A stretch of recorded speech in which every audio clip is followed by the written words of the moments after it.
بس انا سمعت الناس اللي انت صورتهم دول تعرف باسم حضرتك؟ محمود شاو ومحمود توفيق. يا استاذ محمود، في ذكرى ثورة 25 يناير، في ذكرى الثورة الثالثة، حضرتك تقدر تقول ايه النهارده؟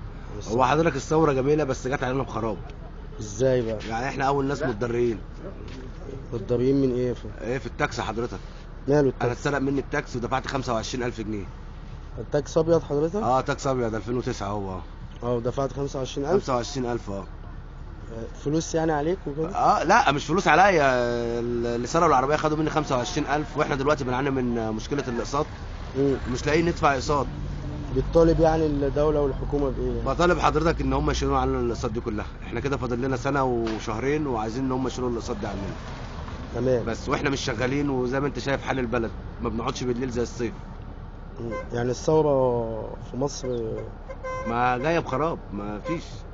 مفيش امل خالص؟ مفيش لا. ماشي يا استاذ محمود، احنا بنشكر حضرتك جدا.